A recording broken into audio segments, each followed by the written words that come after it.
Ça va? Oui, ça va, je suis contente de te voir. Ça me fait plaisir. Ouais, carrément. Ah ouais, mais ça me fait très, très plaisir de t'avoir là avec moi. Donc, bon, bah, peut-être attendre un petit peu que les gens se connectent. On voit qu'il y a Morgane qui est un assidu, que j'avais même interviewé, qui est régisseur. Et Donc, il va suivre les deux en même temps, a priori. Morgane Lambert a l'air de dire ça. ah, Deux lives en même temps, ouais, ok, au ah défi. ouais, Au défi. je croyais qu'Amérique c'était demain. Bon, c'est pas grave. Émeric Carré, que je vais également interviewer, qui était mon premier artiste. Et je vous remercie hein, d'avoir accepté, d'avoir un petit peu essuyé le plâtre, comme on dit. Parce que bon, ben, c'est pas mon métier. Mais on C'est clair, apprend en faisant. Donc c'est voilà, ça.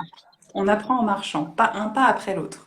c'est En tout ça. cas, j'ai regardé quelques-unes des rediffusions, parce que Ok, j'ai peu pu me connecter en live, mais ouais, je trouve ça super. C'est une super formule. Très chouette. super.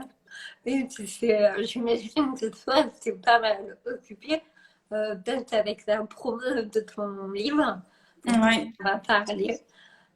Donc, bon, je pense qu'on va commencer, puis on a un replay après, de toute façon. Euh, Ok.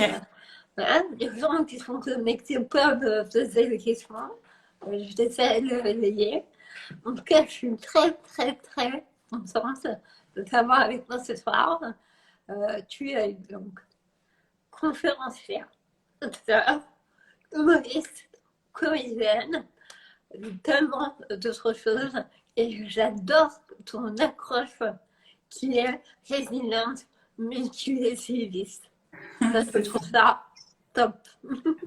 Bon. Donc, Et tu sais que c'est un titre qu'on m'a donné, en fait que l'éditeur, donc Flammarion, m'a donné à la fin de l'écriture du complexe du trampoline, et c'est venu comme ça, comme une évidence, résiliente multirécidiviste. ouais, Ça bah, fait gratter quoi.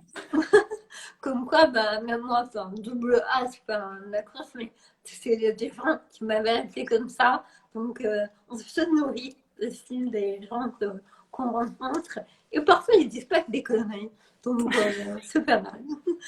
C'est exactement ça, ouais. Donc avec ça, on va parler création, puisque tu as quand même un One Woman Show à ton actif, la Oui, chefferie IT, ça c'est et, important, oui. et son livre, Le complexe de trampoline, ou comment j'ai réussi à rebondir face aux galères de ma vie. Parfait, nickel. Alors, si vous le commandez, vous n'aurez pas les post-it, hein, je vous rassure, ça c'est pour moi. C'est mes post-it à moi. Ok. Bon, eh ben, est-ce que tu peux partager avec nous ton parcours et comment tu es arrivé à écrire un one man show, à écrire un livre et peut-être d'autres après? Oui, alors donc mon parcours, pour faire très résumé, je me suis engagée, parce qu'on en parle souvent, donc je le pose, c'est posé. Je me suis Ouais, engagée dans l'armée quand j'avais 19 ans. J'étais dans les chasseurs alpins grave, mais euh, oui. pendant quelques temps. J'étais engagée volontaire, donc je voulais y aller, hein. J'ai choisi d'y aller. C'est pas comme le service volontaire de l'époque, n'est-ce pas? Donc du coup voilà, donc j'ai commencé par l'armée que j'ai arrêtée, qui m'a quand même aidée après dans mon parcours. C'est ce que j'explique dans le spectacle d'ailleurs, parce qu'il y a un sketch avec mon sergent justement. Ouais, Voilà. Ensuite il y a donc j'étais dans l'armée. Ensuite j'ai arrêté. J'ai repris mes études. Finalement, je suis devenue jeune cadre dynamique en marketing et je me suis burn-outée quelques années après. Donc burn-out à 28 ans, cancer à 32. FIV à 35 ans, c'est ce que j'explique souvent, et c'est un ouais. peu le palmarès de mes galères en série. Et infertilité déclarée à 36 ans, et j'en passe. Donc effectivement, mon parcours, voilà. Voilà, donc aujourd'hui à mon actif, qu'est-ce que j'ai? Bah, c'est les fruits de mon parcours. Mm. J'ai un One Woman Show que j'ai écrit, et donc on va en parler un peu après. La chauve-souris avec un T. Je suis auteur aussi du complexe du trampoline. Je suis en train d'écrire un deuxième livre et un Mm. troisième en tête et un quatrième qui arrive parce que j'ai un peu pris le virus. Et donc voilà. Et je suis aussi thérapeute et donc effectivement, Je me suis spécialisée dans la résilience, mais du fait de mon parcours, évidemment, pour un gros résumé. Voilà. Et si je vois qu'il y a quelqu'un qui a lu ton livre, qu'elle nous fait la blague, chasseur à lapin, pas de chasseur de lapin. C'est ça. Pas chasseur de lapins, ouais, c'est ce que je dis dans la pièce. Il faut pas, on passe pas notre temps à chasser le lapin, hein, non, non. À cravacher dans la neige, oui. À construire des igloos dans la glace, aussi. Mais chasser le lapin, non, non. Et en fait, ce que je voulais dire pour commencer et pour partager aussi moi ce que j'ai ressenti en lisant le livre, c'est que je n'ai pas encore vu ton spectacle, on s'est rencontrés au moment du live accessible de Talentéo, donc au moment du premier confinement. C'est ça, talentéo.fr, ouais, tout à fait. Je n'ai pas encore vu ton spectacle, mais j'ai vu des extraits sur Internet que j'invite tout le monde à aller voir. La chauve-souris IP. Avec un T. Il ne faut pas oublier le T, hein, parce que si vous tapez la chauve-souris avec un S, vous allez tomber sur des vidéos qui n'ont rien à voir avec le One Piece. C'est pas Caroline Flou. Non, même à la tête à l'envers, j'y arrive pas. Et après, ce que je voulais dire, je sais pas, je te livre comme ça et je sais pas si ça me paraît traduit peut-être ou pas, mais en fait, quand j'ai lu ton livre, même si je connais ton parcours, en fait, enfin, je l'ai lu vraiment en mode comme un roman policier limite, à me dire à chaque chapitre, ok, on en est là, bon après elle va faire quoi, tu vois, qu'est-ce qui va lui arriver, quelle leçon elle va en tirer, d'accord. Ouais.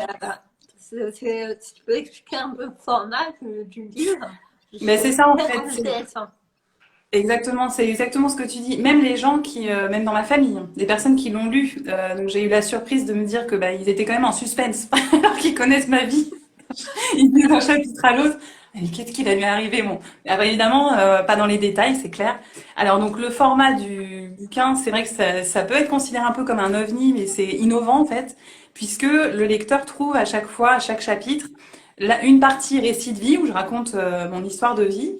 À la suite de cette histoire, donc ça va être, je sais pas, ça va représenter une ou deux pages de mon histoire, une ou deux ou trois pages, enfin, peu importe. Ensuite, il y a ma petite analyse, donc c'est comment moi j'ai perçu ce qui m'est arrivé, ce que j'en ai tiré un petit peu comme vision. Ensuite, il y a un petit bloc mot de l'expert avec un psy qui prend la parole pour expliquer ce qui s'est passé pour moi, puisque et à la fin de chaque chapitre et de chaque partie, il y a une fiche truc et astuce, puisqu'en fait, l'idée, c'était d'aller, et je l'expliquerai un peu plus en détail, un peu plus loin que le récit. Donc c'est vrai que c'est à mi-chemin ce livre entre le récit de vie et un guide pratique thérapeutique, puisque les thèmes que j'aborde sont universels. J'ai voulu à chaque chapitre me dire, voilà, qu'est-ce que j'ai appris de principal dans cette partie de ma vie, et il y a toujours, il y a plein de thèmes qu'on nommera tout à l'heure, mais comment on se construit, savoir dire non, enfin, il y en a plein, plein. Donc oui, c'est à mi-chemin entre le roman et à mi-chemin entre le guide pratique. Et souvent, les gens m'écrivent pour me dire, c'est marrant parce que j'ai commencé par lire le récit de vie et je me suis mis les post-it sur les chapitres que je voulais travailler et j'y reviendrai. Donc, ils le gardent sur leur chevet. Je reçois des photos avec 2 bouquins quand ils sont en couple parce que chacun veut son guide pour annoter et faire ses exercices. Donc, voilà, c'est très, ludique, je dirais. Il y a un côté ludique, pratique, et que quelque part aussi une volonté, enfin, on voit que tu travailles sur toi en permanence finalement, et une objectivation avec le mot d'expert, et une universalisation, universalisation. C'est un peu mon intello, là. Alors, vous avez mes lunettes pour faire. Très bien. Tu dis ça, oui, d'accord. Et ce que j'ai bien aimé, pour faire mon interrogation, c'est à la fin de chaque chapitre, tu mets aller plus loin et tu mets des titres de bouquins. Ouais. Donc ça m'a plu. D'où ma question. Est-ce que tu as des figures qui t'inspirent pour ce... Ouais. Non, Alors en effet, l'idée c'était d'aller plus loin que mon histoire et de permettre au lecteur d'avancer pour répondre à ce que tu disais. Pour moi, c'était hyper important parce que dans mon histoire, je me suis toujours dit, oui, il m'arrive des galères, mais comment je peux voir le côté positif. Et bon, pour moi, voir le côté positif, c'était en tirer quelque chose. C'est-à-dire qu'il m'arrive une galère, mais j'en tire quelque chose et je grandis de ce qui m'arrive à chaque fois. Et donc oui, l'idée, c'était que le lecteur puisse avoir des fiches trucs et astuces pour s'approprier en fait sa propre histoire. Et effectivement, comme tu dis super justement, c'est se mettre en recul. Ah, nous avons Steph Binon qui nous a rejoint. Salut Salut, Steph. Steph. Steph Binon, vous pouvez suivre aussi et donc vous pouvez découvrir le spectacle. Je fais la petite minute publicitaire qui est aussi un Carrément. spectacle. Mais exactement. Et que c'est Et sur donc, le live accessible de Talent Théo, hein, parfois. oui, tout à fait. On la retrouvera demain d'ailleurs sur le live accessible, Oui, puisque elle sera parmi nous. Et donc, on sera ravis de la retrouver d'ailleurs. c'est ça. Et donc voilà, donc pour continuer sur ce que tu disais, c'est effectivement une manière de pouvoir rendre ludique et aller plus loin et accompagner le lecteur. C'est-à-dire que tu lis un livre, mais aussi t'en tires quelque chose et tu peux effectivement apprendre sur toi, découvrir une histoire et apprendre sur toi. Donc pour les figures inspirantes, pour répondre à ta question, Ouais. dans ce que tu dis, il y a plein de choses qui me donnent envie de rebondir. Ma figure inspirante, the figure inspirante pour moi, c'est Nelson Mandela. Clairement, c'est la figure vraiment qui m'a le plus inspirée. J'ai eu un déclic grâce à lui à 19 ans. Le truc tout bête, comme quoi lire, s'inspirer et écouter, parfois en cours, ça peut être utile aussi. Ça J'étais fait en cours pour de... les enfants. Pardon, t'as dit quoi? Ça fait pour les enfants. Oui, c'est Écoutez, ça, non, mais c'est bien. parfois, il y a la fac. Si, Il y a des choses. exactement. Et j'étais en cours et notre prof de management, c'est pour te dire, nous lit des textes et nous lit le texte de Nelson Mandela sur la peur.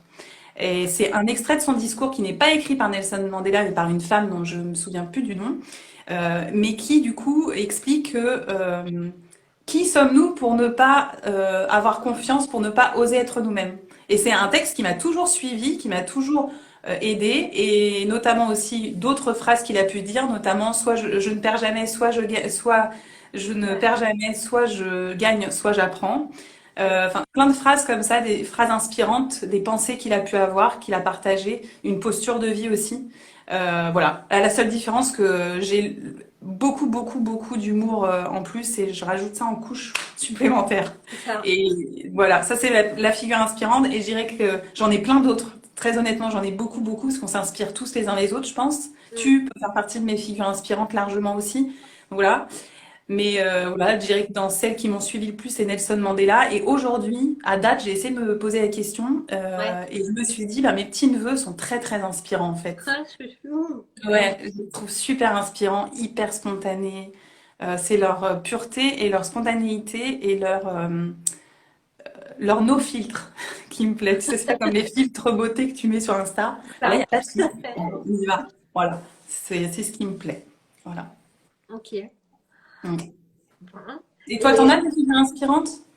moi, comme toi, en fait, j'en ai plein, j'en ai beaucoup. La phrase de Nelson Mandela que je t'ai citée, je ne perds jamais, enfin, en Soit je gros, gagne, soit soit je gagne, soit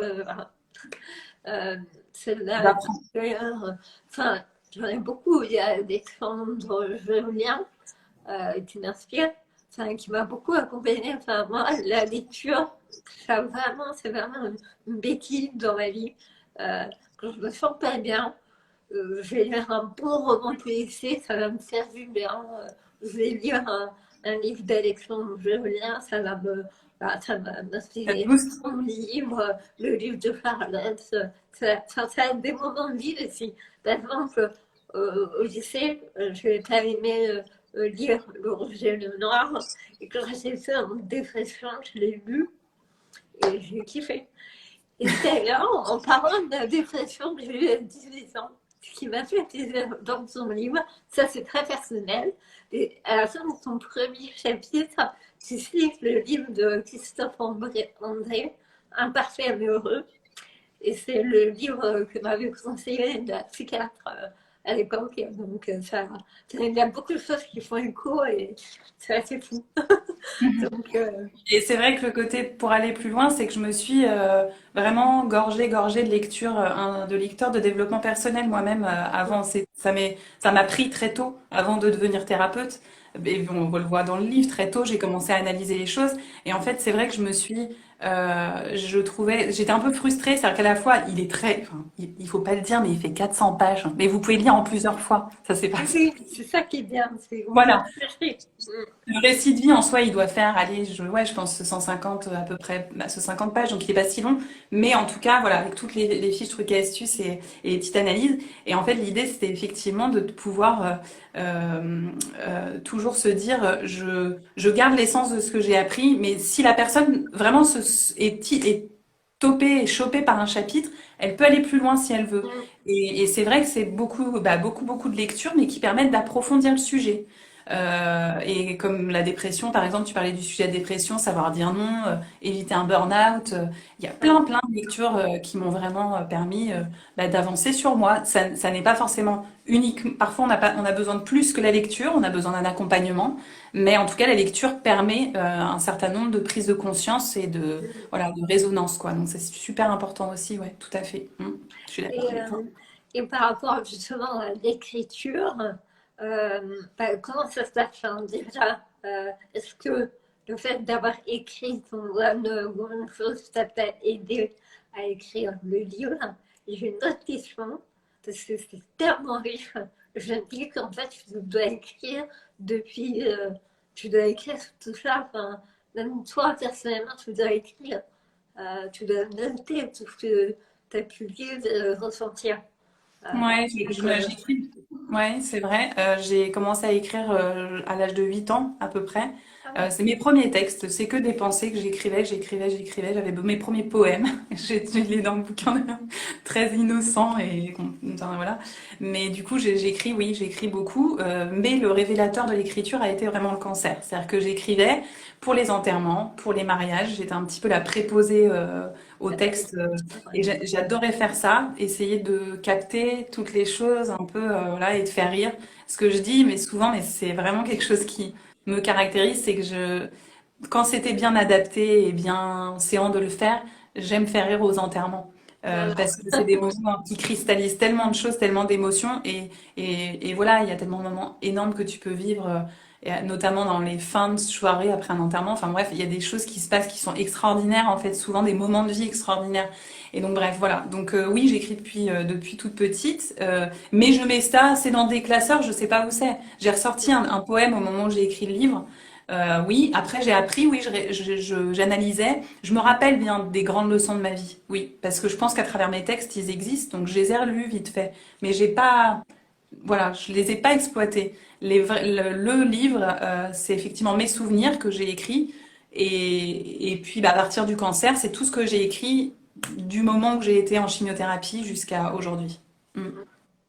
Et on voit que l'humour, enfin, clairement, l'humour chez soi, c'est chevillé au corps.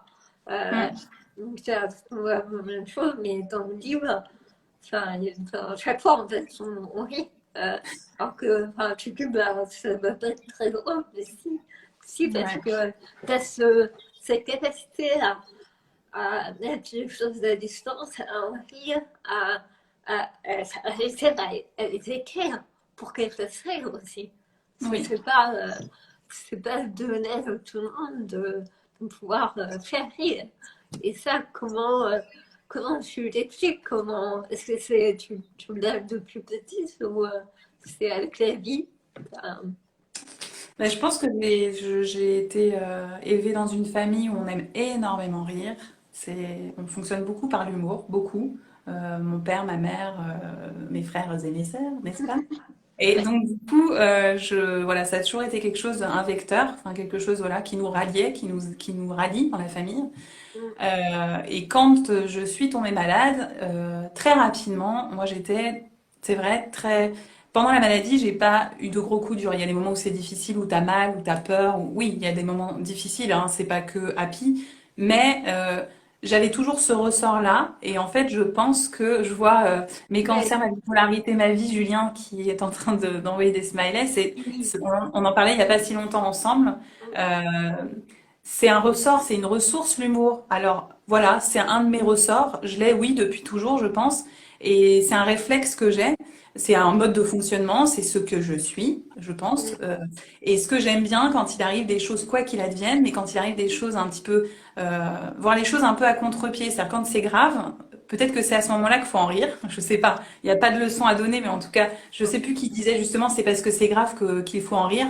Ada Abdelli l'a dit quelques fois, je l'ai entendu dire quelques fois, je trouve ça assez juste. Mm. Et du coup, quand je vis une situation grave, j'ai toujours la petite paire de lunettes BD, tu sais. Je vois la Ouais, situation et bling, elle se transforme en quelque chose de plutôt humoristique. Je tire les traits un peu, mm. volontairement. Parce que je trouve que le message passe plus fort en fait. Et quand je devais raconter ce qui m'arrivait dans mes journées à ma sœur, souvent, très souvent à ma sœur, à mes frères ou à ma famille ou mes amis, eh ben je leur racontais sous le prisme de l'humour. Donc c'était peut-être moins difficile à partager, tu vois. Il y a ce Ouais, côté-là, puis il y a la ressource de l'humour. Tu connais ça puisque tu le pratiques aussi très bien tout dans à ton fait. One Woman Show. C'est une manière de passer des messages qui peuvent être hyper profonds. Tu peux briser les tabous, tu peux dédramatiser, mais tu dis des choses sérieuses. Mais avec l'humour, paf, ça passe tout seul, quoi. C'est ça. Et c'est ce que dit le cancer Marie-Paul et Tonali. Il dit que tu désacralises avec brio le cancer. Voilà.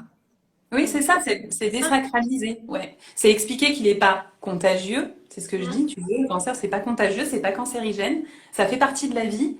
Il est nécessaire d'en parler parce que ça permet de soutenir, d'accompagner, parce qu'on parle de plein de choses. Je veux dire, tu vois au théâtre ou enfin, on voit bien, il y a plein de dramaturgie. Et pourquoi on parle pas plus, enfin, pourquoi ne pas parler du cancer et le mettre à ce niveau-là et qu'il soit entre guillemets démocratisé. Je sais pas combien de Oui, millions de personnes sont malades et c'est concernées. ça. Il y en a, tout le monde est directement ou indirectement concerné, c'est clair. Mm. Et c'est Donc vrai voilà. que, alors moi, mon infirmier référent, qui est une des personnes qui m'avait dit, comme ta famille, il faut que vous écriviez ce que vous me racontez, ce que vous me faites rire. Il m'avait dit, mais de toute façon, on va tous y passer, la maladie. Je fais oui, puis la mort aussi, on va tous y passer un jour. C'est Non. exact. Donc bon, ok, ok, d'accord. Mais Et c'est ça, peut-être ça, c'est fort. Tu vois, au coup, j'ai pas rigolé, mais après, je me dis, mais il a raison, en fait. Enfin, ça touche tout le monde.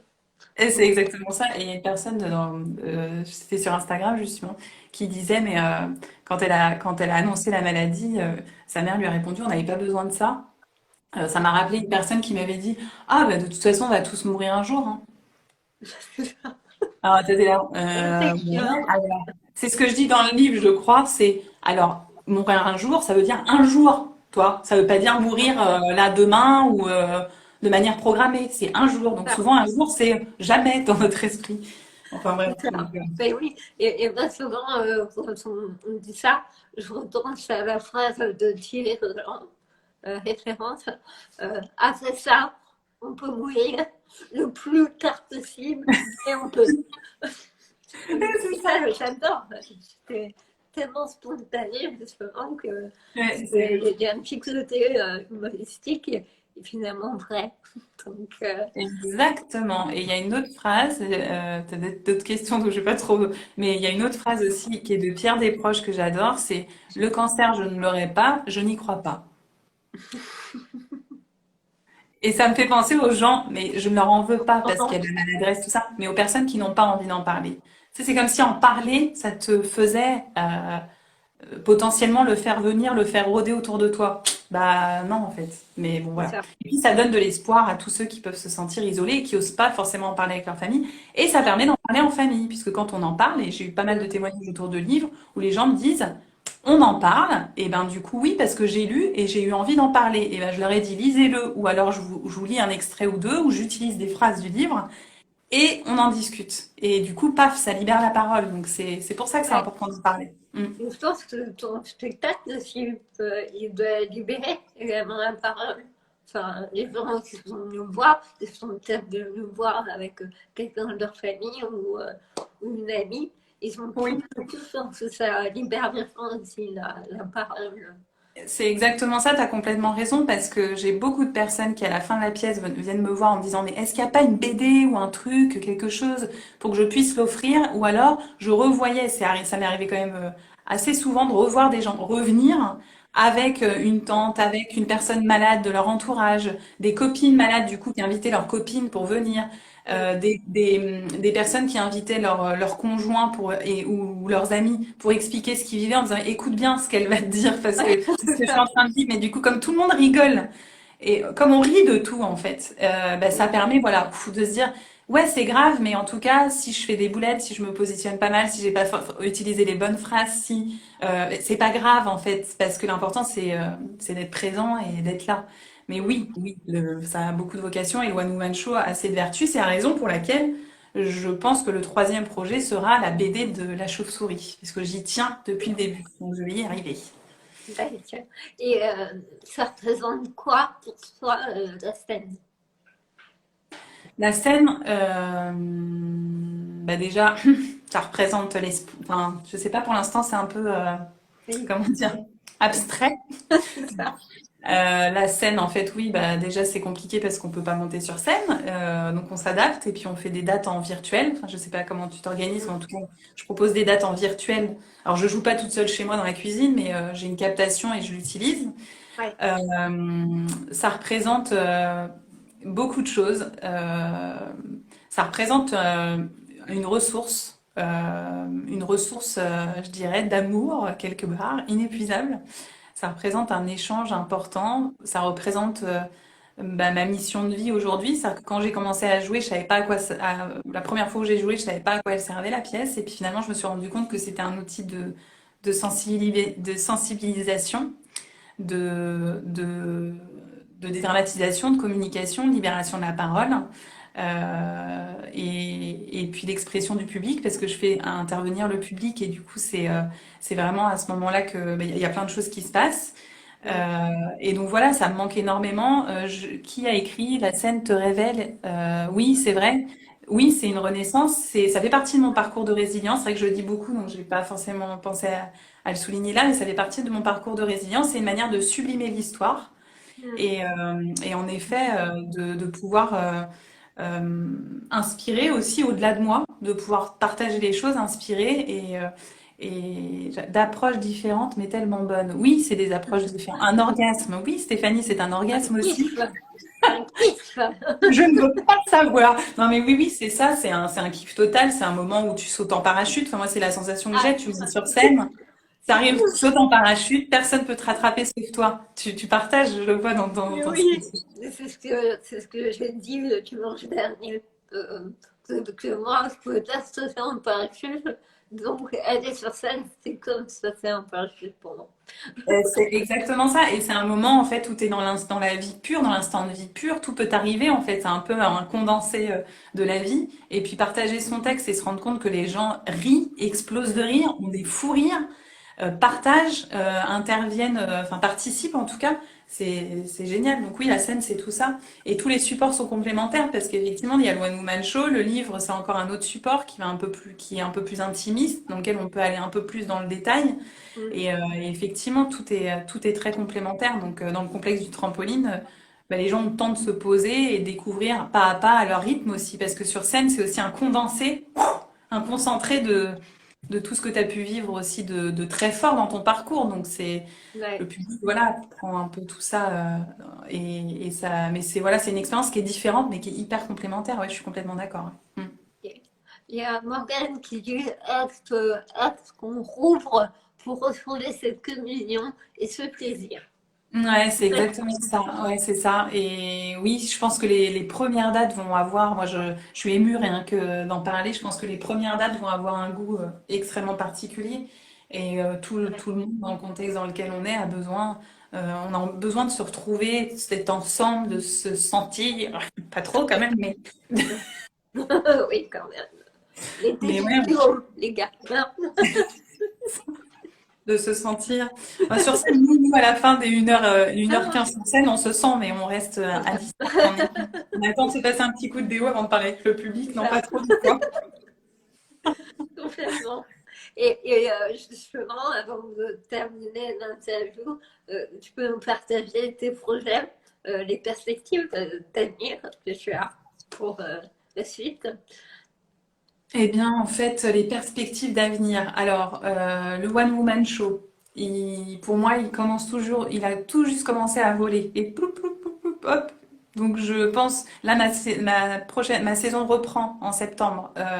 Je fais des dates à partir de septembre de cette année. Association, ville, entreprise, théâtre, de plus en plus de théâtre. Et ça, je trouve que c'est plutôt un C'est bon comme signe. Voilà. La chauve-souris cherche toujours son producteur, c'est clair, qu'aura les corones de parler cancer et de penser qu'il va remplir des salles avec cette maladie. Voilà. Ensuite, donc ça c'est mon premier objectif. Peut-être l'année prochaine Avignon Festival Off, mais voilà. Pour l'instant je brainstorm avec moi-même, je me concerte avec moi-même pour savoir si je le fais l'année prochaine. Mais oui, normalement c'est prévu l'année prochaine.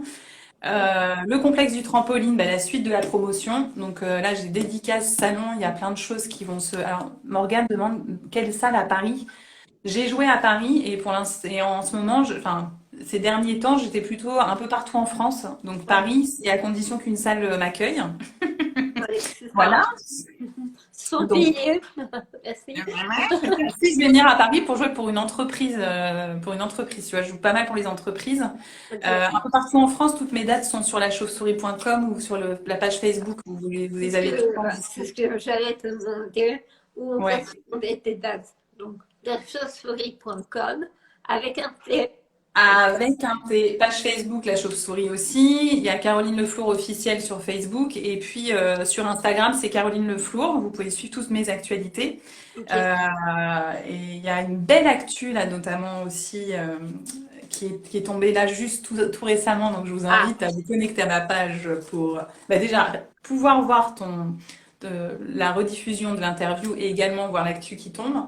Et voilà. Et puis bah, après, j'aimerais bien. Donc continue à faire voler la chauve-souris parce qu'il y a des gens qui me disent mais la chauve-souris, je comprends pas. Tu veux pas écrire un autre spectacle? Bah non, en fait, parce qu'il a pas encore vécu. En fait, parce que tu sais, on joue, mais c'est voilà. ça. Oui, tout à fait. Ça, en fait, je vais faire un petit point. Il faut savoir que les grands humoristes, leurs spectacles, comme par exemple Alex Vizorek, ou Oui. je sais plus, même le conte de Boudamala, c'est 10 ans avant d'écrire leur deuxième spectacle. Pareil, on me demande souvent, tu veux pas faire un DVD mais c'est du spectacle vivant. Donc pour le moment, il n'y aura pas de DVD, je peux encore garder le DVD ou Oui. voilà. Et vraiment, un spectacle, un premier spectacle, c'est 10 ans. Il faut savoir qu'on tourne, enfin, il n'a rien à voir d'une représentation et une autre. Il s'enrichit. Et là, Mais c'est ça, c'est ça, ce c'est spectacle vivant. c'est exactement ça. Et moi, j'estime qu'aujourd'hui, elle a pas encore vécu ce qu'elle doit vivre. Elle a pas. Enfin, j'aimerais démocratiser cette pièce, Enfin, qu'elle existe avant de d'écrire un autre spectacle. J'aurais des idées pour faire un deuxième spectacle, il y a pas de souci. Mais pour le moment, c'est pas le cas. En termes d'écriture, bah, évidemment, il y a la promo du livre, Le complexe du trampoline. ouais. Et en fait, mes cancers, ma bipolarité, il met un spectacle sur le cancer, ça doit être vivant. Il est hyper vivant. C'est ce que je dis, mon cancer va très bien. Voilà. Le spectacle est très vivant, évidemment. Et on parle de la vie, on parle du cancer, mais on parle surtout Ah, de la vie, en fait. c'est ça, ça Et fait personne. Ouais. c'est ça. Et donc, dans les projets d'écriture, eh bien, donc, il y a un deuxième livre en cours d'écriture. Et j'ai bouclé les textes de la projet de la BD de la chauve-souris et je vais me mettre en marche pour lancer ce troisième projet. Donc l'année prochaine, il y aura un deuxième livre et j'espère la BD de la chauve-souris juste après. Donc voilà, parce qu'on me la demande souvent comme toi, DVD, BD, pour partager, pour qu'elle puisse traverser aussi, qu'elle aille en chambre stérile avec les gens qui sont à l'hôpital C'est et qui ont ça. besoin aussi d'y accéder. Et donc voilà. Donc voilà les projets en perspective. Et puis bah, toujours mon cabinet de thérapie et le développement d'un projet qui s'appelle Résilience-vous et dans lequel je propose des conférences sur la résilience avec le One Woman Show aussi en complément. Et puis j'accompagne aussi à travers des ateliers collectifs de résilience tout public quoi. Donc beaucoup de choses à mener. Et voilà. Donc Et justement, si des gens regardent en replay ou même là maintenant, la résilience, pour expliquer aux gens s'ils ne savent pas ce que c'est, est-ce que je peux l'expliquer en quelques mots, même si je sais que c'est pas évident, mais Oui, alors en quelques mots, la résilience, c'est la capacité qu'a une personne à rebondir en dépit de l'adversité, à trouver les ressources et les capacités pour pouvoir rebondir en dépit de l'adversité. Et souvent, il y a une notion de développement et de je grandis au-delà de ce qui m'est arrivé. Voilà, pour ok. faire très résumé. Et donc, Ok. on a tous des capacités de résilience, tous, mais il faut pouvoir y accéder et pouvoir contacter ces ressources. Donc voilà, donc, l'idée, c'est ça. C'est c'est hyper important comme message. On a tous ces capacités en nous. Il faut juste pouvoir les mobiliser. Et c'est pour ça que tu as créé des ateliers. Et, euh, et même si vous voulez un petit peu toucher du doigt ce qu'est la résilience, ben, je vous recommande le livre de Caroline, Le contexte du trampoline. Et en attendant les prochains. Alors, alors, Mon deuxième bébé, après la chauve-souris. et d'ailleurs, est-ce que ça a mis 9 mois à écrire ton One Show ou je sais que j'ai mis 9 mois à l'écrire. C'est Ben, moi, bizarre. j'ai mis exactement comme toi. J'ai fait 9 mois de chimio, 9 mois à l'écrire. L'essence était là. Et quand j'ai retravaillé, j'ai été très étonnée de voir que j'avais pris 9 mois pour le retravailler. Et voilà. Et l'histoire du livre, je vais être émue, donc voilà. Oui, L'histoire du livre, c'est la même chose. Et effectivement, je les vis comme des maternités complètement assumées. Premier bébé, le One Woman Show, je veux encore qu'il vole, parce que je trouve qu'il n'a pas encore volé assez. Et j'ai envie de voler avec lui. Et le deuxième, le complexe du trampoline, que je vis aussi comme une maternité. Exactement. C'est des choses qui nous permettent, c'est de la créativité, c'est de la résilience pure, en fait. C'est une forme de d'accord. résilience, que ce soit le One Woman Show, je pense que ça résonne en toi aussi, et l'écriture, et puis bah, le livre, ou les illustrations, ou tout art qui nous permet de nous exprimer, quoi. Donc voilà. Ok. En tout cas, j'espère que voilà, la chauve-souris va encore voler et encore plus haut pour toucher le grand public, que beaucoup de gens vont lire ton livre. Je vais terminer cette interview par mon petit kiff à moi. Je me prends pour Stevie Ardisson. Euh, en termes d'intervieweur, je fais une interview en un mot. Donc, un mot pour 2020. Alors, tu sais que alors, un mot pour 2020. Je dirais bip, et vous mettez ce que vous voulez. Moi, il y a plein de mots qui viennent pour cette année de bip. Voilà, c'est bien ça. Un mot pour ton livre. Ah,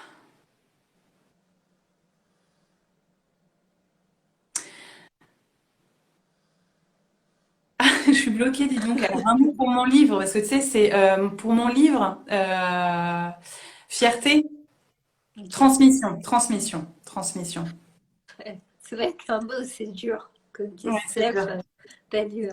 Ben, ça a vu que aussi. Un mot pour décrire ton humour. Décapant. Comme Parfait. le tien, pas loin du tien. Décapant, très décapant. Je te remercie encore beaucoup d'avoir accepté cette invitation.